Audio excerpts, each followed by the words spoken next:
At tayong mahal ko ayong papatuloy kung saan tayo darako na po sa pakikinig ng dakilang ebanghelyo ng kaligtasan at ang lahat ay aming inaanyayahan tumayo bilang pagbibigay galang sa dakilang ebanghelyo ng kaligtasan na dadali papangaral ng ating minawal mangaral, ating beloved preacher, Brad Hill Cruz. Amen. Praise God.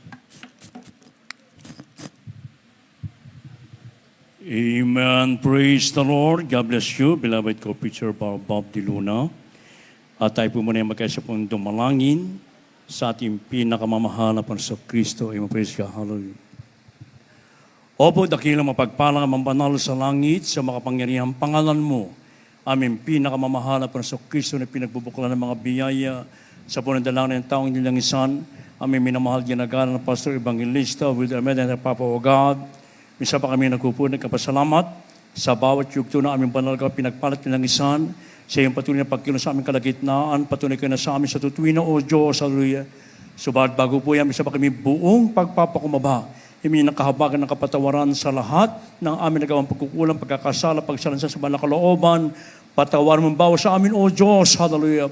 At sa bahagyang ito na pagdadala ng Ebanghelyo ng Kaligtasan, na tunay sa ganang akin, wala po akong magagawa, mahala pa ng Jesus. Ikaw po ang maglagay ng mga tamang salita sa aking bibig, dalawang spiritual pala, at simpleng kamaraan, maintindihan, iibig ng mga baguhan, mga basita, madatihan, bagay sa aming blood webcast viewers, ito ang aming samot panalangin sa makapangyarihang pangalan ni Jesus, na aming pinagkakisang sinasaway, ang lahat ng hadlang ng kaaway, damos of hinders, 1,000 and believe cast out from them, bind the power of darkness, and anoint the Lord, this we pray. Amen, amen. Hallelujah. Praise the Lord. Praise the Lord. Purihin po ating pinakamahal na Panginoong Kristo at unagit sa lahat, ako ang nagpapaabot po ng pinakamataas na pagpupuri, pagwalhati, pagsamba sa ating pinakamamahal na Panginoong Jesus sa pinagbubukan ng mga pagpapala. And we give our honor and respect to the man of God, to our dearly beloved Honorable Pastor Evangelist Meda, the end time problem of God, we love so much more, Pastor. And we always treasure and remember the blessed members and teachings of our dearly beloved Honorable San Pastor Lins Almeida, beloved Mama Dear, greeting and respect to all the beloved children, whole Almeida family here in the Philippines, as well as in US and Canada, at sa lahat po natin mga kapamanggawa, sa lahat ng ating iniibig na mga kapatiran, mga iniibig na mga bisita dito ngayon, maging sa ating beloved viewers throughout the world, a pleasant afternoon and welcome to the Republic of God. Amen. Everybody praise the Lord!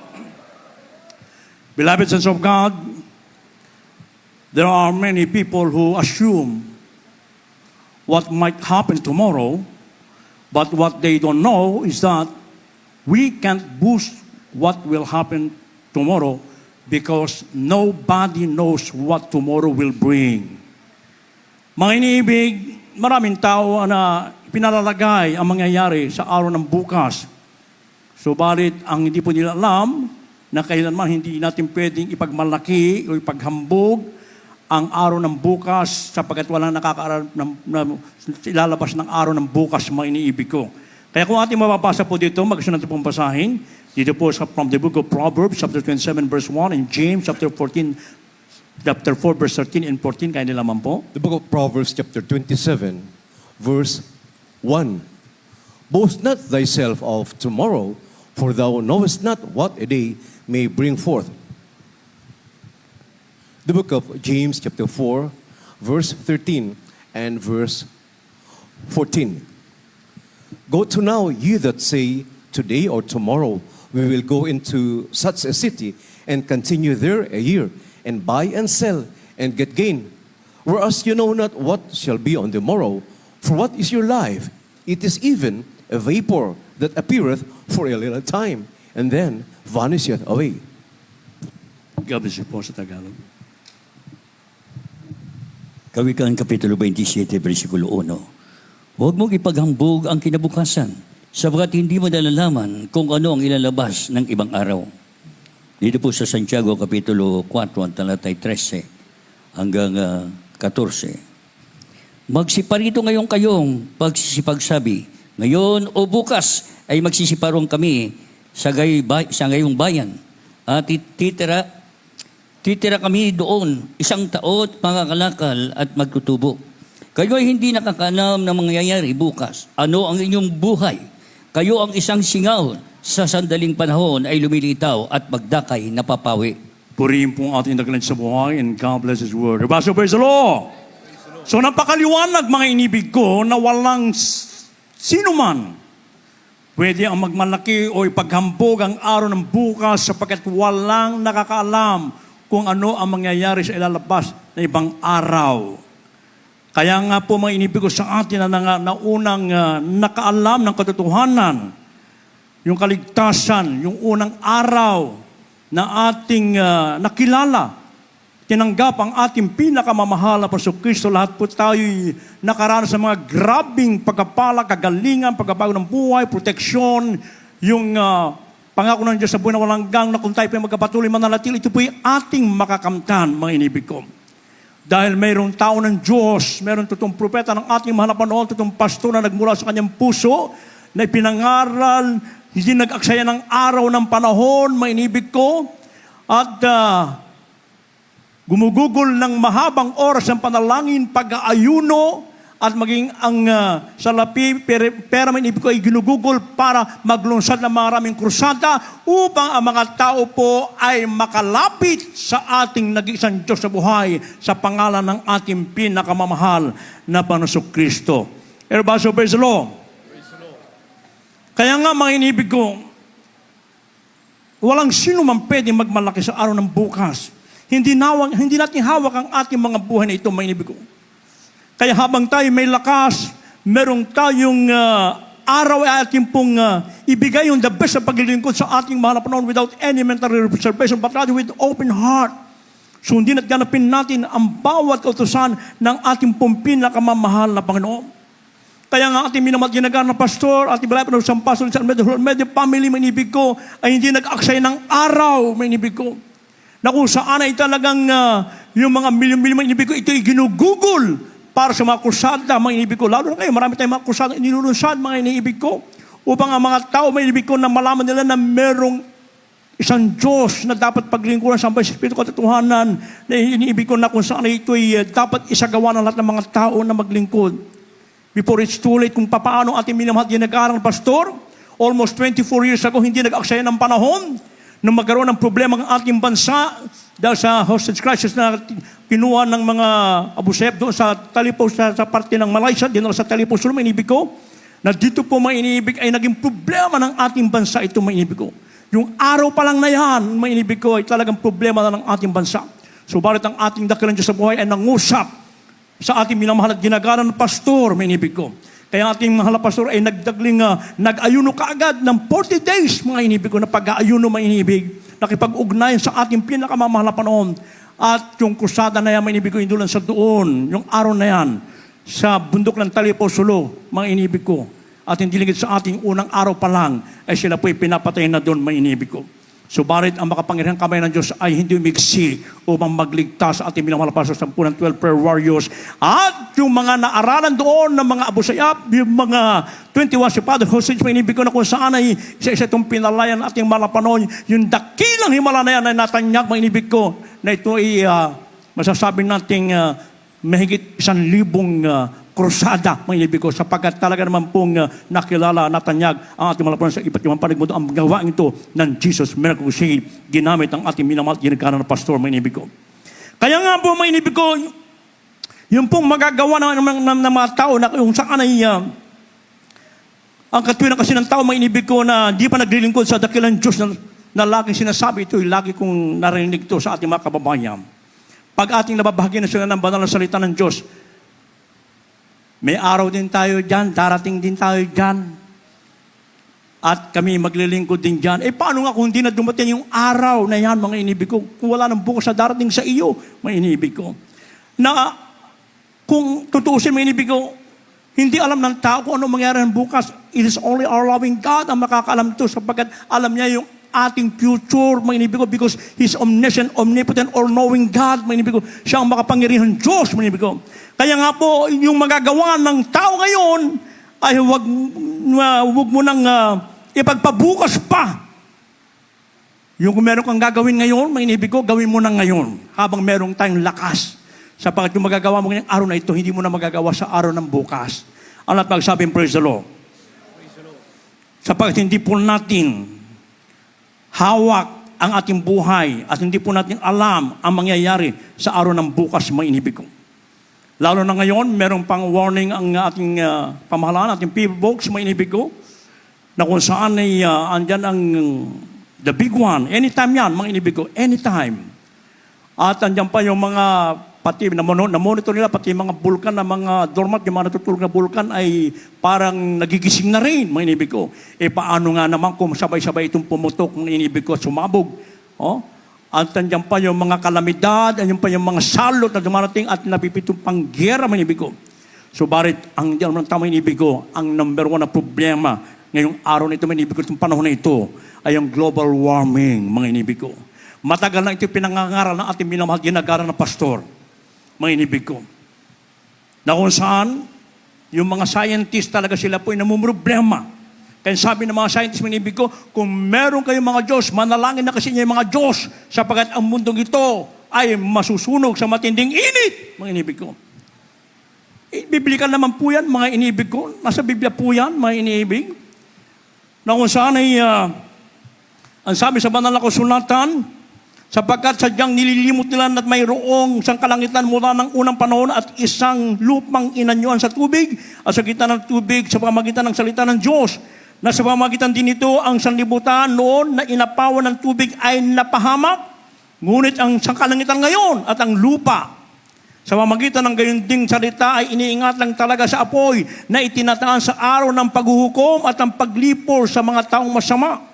Datapwat huwag ninyong kalimutan, mga minamahal, ang isang bagay nito na ang isang araw sa Panginoon ay katulad ng 1,000 taon at ang 1,000 taon ay katulad ng isang araw.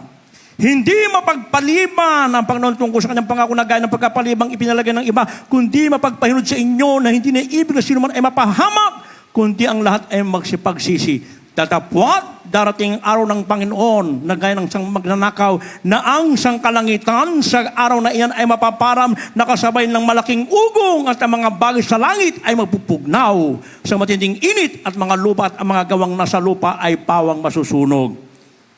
Yan po ang mangyayari, mga inibig ko. Whether you like it or not, mga inibig. Sapagkat yung pinasa banal na kasulatan, yung number one na problema ng buong mundo ngayon, yung global warming, painit ng painit sa iba't ibang panig ng mundo, at ngayong Mayo, mga inibig ko, tataas pa, mga inibig ko, ang init, yung index ng init, mga inibig. Subalit tayo na naglilingkod sa ating pinakamamahal na panahon, kahit na anong init yan, pag ikaw lalong mainit na naglilingkod sa ating pinakamamahal na panahon, hindi mo mararamdaman yung init ng panahon ito sapagkat ang Espiritu ng Diyos ay nagpahingalay sa atin. Diba, praise the Lord? Doon sa amin, paglalabas ako, mahinibig ko Siyempre, minsan nakakurbata tayo, mahinibig ko. Sabihin ng mga kapitbahay ko, Brad, parang hindi ka nainitan. Sobrang init. Kami nga, nakahubad na rito. Sabi ko, ito yung kalooban ng mahal na Panginoon. Actually, ako, hindi naman ako nakaramdam ng ganong init o ano paman. Nasa isip mo lang, isipin mo lang na malamig ka ako. At ang Diyos ay lagi nasa iyo, mga inibig ko. Maglingkod kayo sa pinaglingkuran upang maranasan yun din po ninyo, mga inibig ko. Sapagkat totoo ang mundong ito, painit ng painit, mga inibig ko. Nabasa natin, mga inibig ko, yung panahon ni Noah, ang mga tao namatay sa pamamagitan ng apoy sa panahon natin ngayon. Sabi ng Biblia, lahat ng bagay sa langit at sa lupa ay masusunog sa matinding init. At yan pong number one ang problema ng mundo ngayon. Kaya habang meron ka pang lakas, meron ka pang araw, sapagkat hindi natin alam ang mangyayari sa araw ng bukas, huwag natin sabihin na pupunta ka sa ibang bayan, mga ngalakal ka at magtutubo. Subalit ang sabi ng Biblia, ang ating daw pong buhay ay parang pong singaw lamang na nakikita mo ngayon tapos mawawala. May inibig ko. Ganyan ang buhay ng tao. Kaya habang meron tayong lakas, ibigay natin yung the best sa paglilingkod sa ating pinakamamahal na paglingkuran natin ng ating dakilang Diyos na buhay.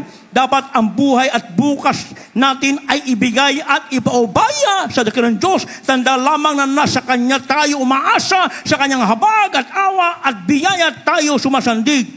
Hindi sa ating mga sarili. Ang lahat magsabing, praise the Lord. And whether we like it or not, meaning because the Bible says, marvel not at this, for the hour is coming. Maging yung mga nasa libingan ay marinig ang tinig ng Diyos. Ano po sabi dito sa John chapter 5 verses 22 and 29? Gospel, John chapter 5, verses 28 and 29. Marvel not at this, for the hour is coming in the which all that are in the graves shall hear his voice, and shall come forth, they that have done good unto the resurrection of life, and they that have done evil unto the resurrection of damnation. God bless you.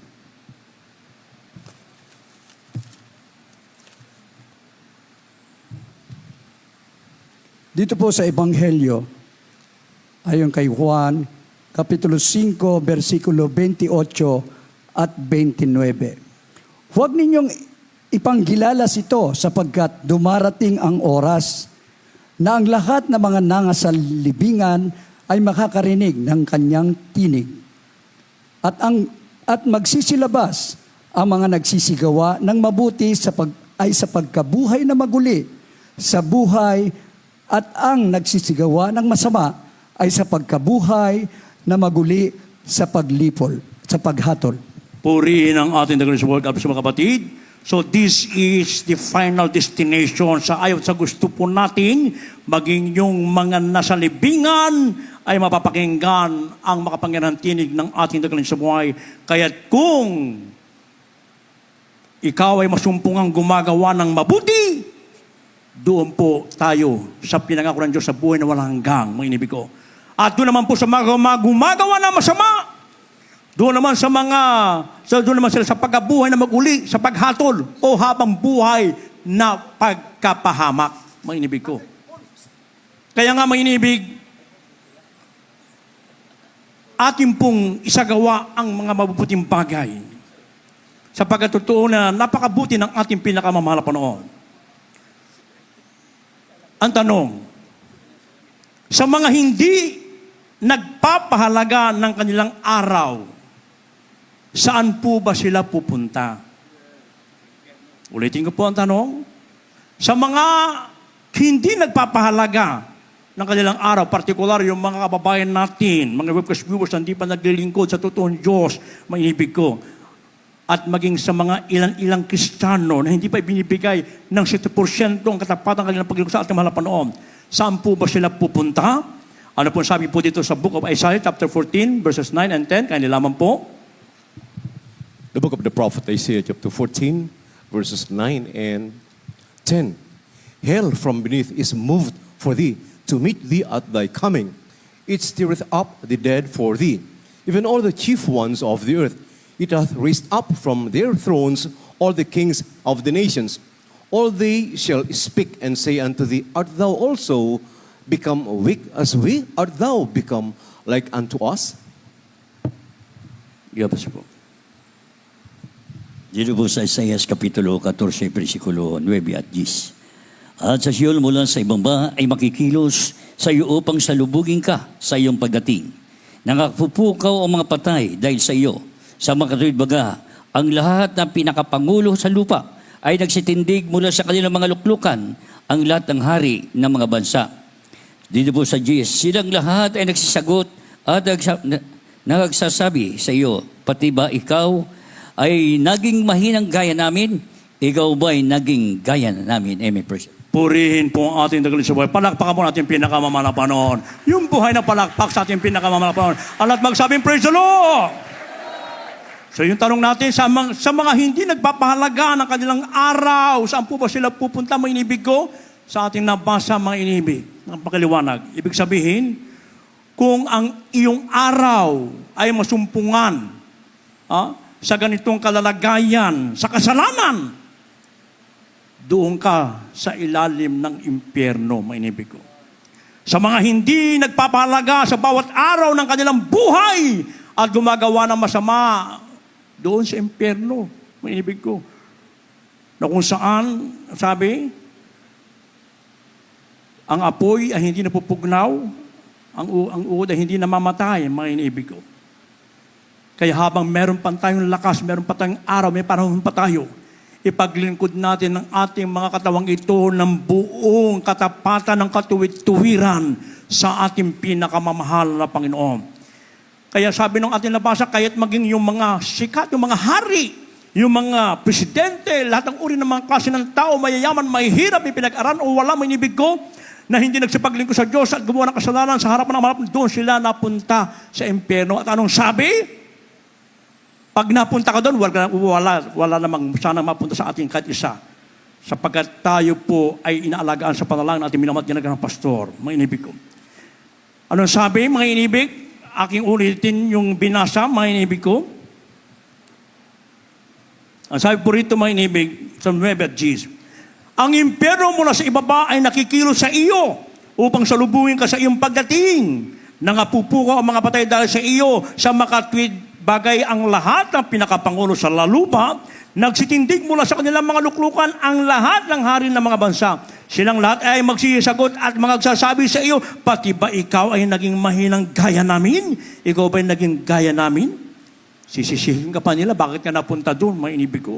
Kaya ito'y warning, babala sa bawat sa atin. Hindi dito pinag-uusapan kung tayo po tumagal na ng paglingkod sa ating mga napanoon. Ang kailangan dito, mga inibig ko, tayo po ay lumakad ng ayon sa kalooban ng ating dakilang Diyos na dito hindi nagkulang sa pagtutuwid, pangangaral, pagtuturo sa ating, ang ating minamahal, ginagara ng Pastor Evangelista Almeida, ang mga Bible study, ating beloved Robust Pastor Almeida, the beloved children, whole mother, family, manibig ko, na tayo po ay manindigan sa ating kaligtasan, sa ating pananampalataya, upang hindi po tayo mapunta doon sa lugar ng pagdurusa. Ngayon, ang sabi ng banal na kasulatan, na kung saan yung mga nagsisipaglingkod na pong katapatan, mga inibig ko, na ang sabi po dito, mga inibig, sa Marcos, Matthew, ako na po magbasa nito, from the Gospel of St. Matthew, chapter 25, verse 34, ang sabi po rito, mga inibig ko, kung magkagayon sasabihin ng hari sa kanyang kanan, magsiparito kayo, mga pinagpala ng aking ama, manahin ninyo ang kaharian na nakahanda sa inyo, buhat ng itatag ang sanlibutan. Purihin ang ating pinakamalaban sa lahat po ng mga tumatalima at naglilingkod ng buong katapatan sa Diyos. Doon naman po sa kaharian nila na ating malapanoon sa piling ng ating nakasubuan sa langit. At yan po'y anytime now, may inibig ko. And rapture will take place any moment now sapagkat tayo po nasa huling panahon na. Nandiyan ang mga sinyal sa sinasabi ng banal na kasulatan. Kaya yung araw, mga inibig ko na pinagkaloob sa atin, pahalagan po natin ang bawat araw na pinagkaloob sa atin, mga inibig ko. Huwag nating isipin ng araw ay matagal pa ang kanyang pagbabalik. Isipin natin lagi ngayong ang araw ng pagbabalik ng ating pinakamamahal na panahon. Ngayon, ano po yung pinagagawa ng ating dakilang sa buhay? Upang yung araw na pinagkaloob sa atin ay maging kakapakinabang, mga inibig ko, at hindi natin pwede ipaghambog ang araw ng bukas.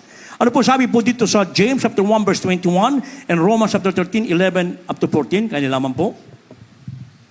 The book of James chapter 1, verse 21. Wherefore, lay apart all filthiness and superfluity of naughtiness, and receive with meekness the engrafted word, which is able to save your souls. The book of Romans chapter 13, from verse 11 up to verse 14.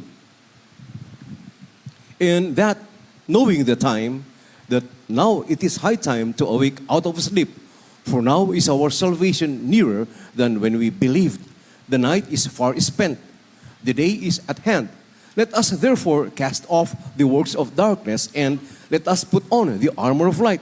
Let us walk honestly as in the day, not in rioting and drunkenness, not in chambering and wantonness, not in strife and envying, but put ye on the Lord Jesus Christ, and make not provision for the flesh to fulfill the lusts thereof.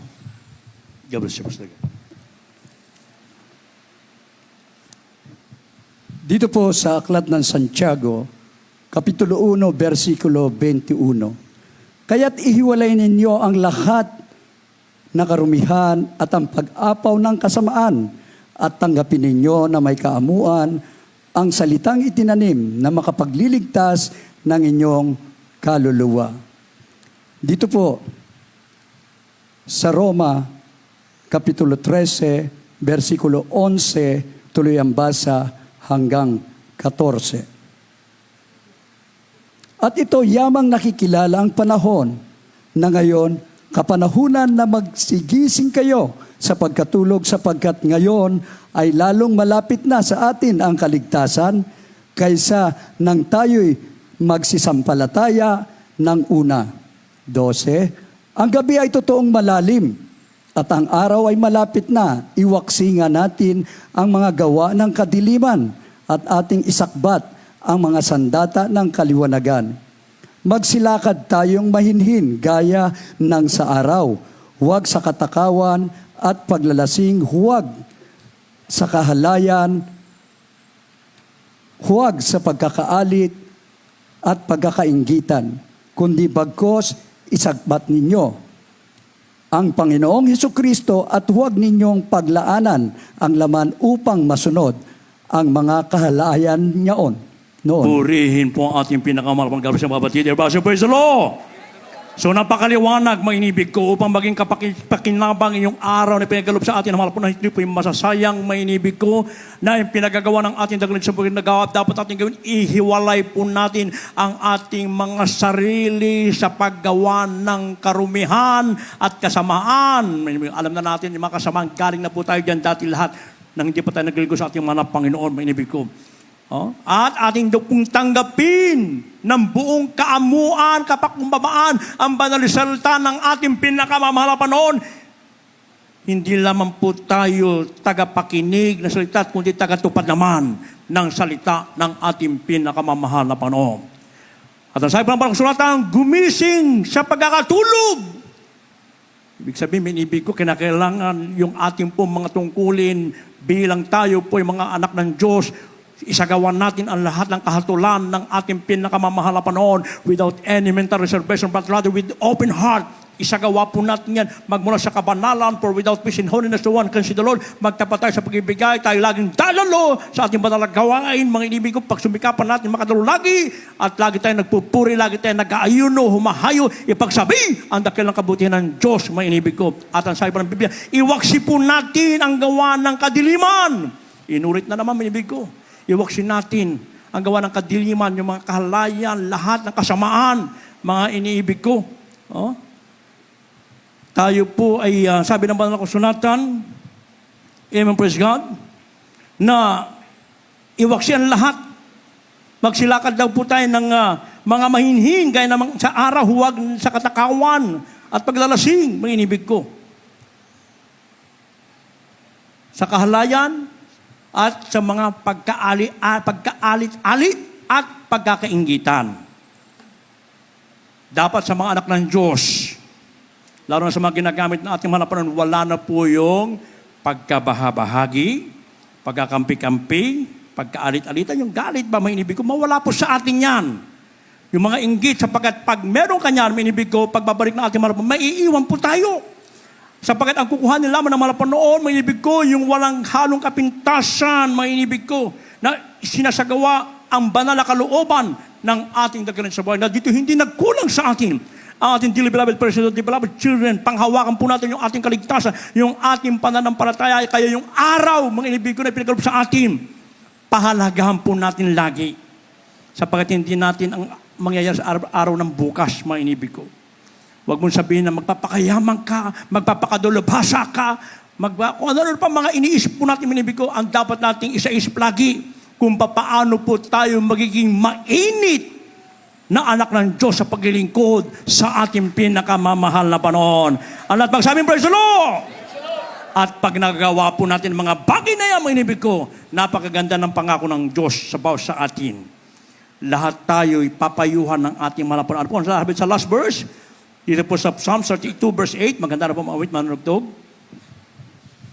In the book of Psalm chapter 32, verse 8, I will instruct thee, and teach thee in the way which thou shalt go. I will guide thee with mine eye. God bless you po. Ang awit kapitulo 32, versikulo 8. Aking ipapaalam sa iyo at ituturo sa iyo ang daan ng iyong lalakaran. Papayuhan kita na ang aking mga mata ay nakatitig sa iyo. Purihin po ang ating pinakamamahal. Palakpakan natin dakilang Diyos na buhay. Napakagandang pangako ng ating mga napanong. Sino po tayo? Mani po tayo po dati isa lamang marimbasahan sa harapan ng ating pinakamamahal. Nakaatang dati sa kadagat-dagat ng apoy ng manibig subal tayo pinagpala isang araw na mapakinggan natin ang pangangaral ng purong ebanghelyo ng kaligtasan ng ating minamahal ginagalan na pastor evangelista preaching the word of God with power and anointing. Lahat tayo na tumalima at sumunod, isinagawang kalooban ng mga panahon. Lahat tayo tutong pinagpala, manibig ko. Kaya sabi ng malalaksan, aking ipapaalam sa iyo at ituturo sa iyo ang daan na iyong lalakaran. Papayuhan kita na ang aking mga mata ay nakatitig sa iyo. Napakaganda pangako ng Diyos, minibig ko. Laging nakapatnubay gabay ang ating mga panahon. Kaya minsan during our ungathered moment, kung tayo nakakagawa ng mga bagay na tinulog ng Diyos, nandiyan kaagad ang paalala, reminder ng mga panahon, patunay lamang na tayo iniibig ng ating mga panahon. Kaya sa lahat ng ating iniibig ng mga baguhan, kayo po'y pinagpala ng lubos sapagkat ngayon ang araw ng kaligtasan. Ngayon po ang araw ng pagtanggap, hindi sa araw ng bukas sapagkat hindi natin alam kung ano yung lalabas ng araw ng bukas. Habang tayo pala tayo tumayo, may inibig ko, at minsan pa natin papurihan ang ating dagan sa buhay, maging sa ating blood webcast viewers, tanggapin niyo po ng formal ang ating pinakamalapon habang ating inaawit ng papuring awiting to. Gawin nating panalangin at itaas po natin ating makamay. Ipikit po na ating mga mata upang maramdaman po natin ang banal na presensya ng ating pinakamahal na Panginoon. Hallelujah, praise the Lord.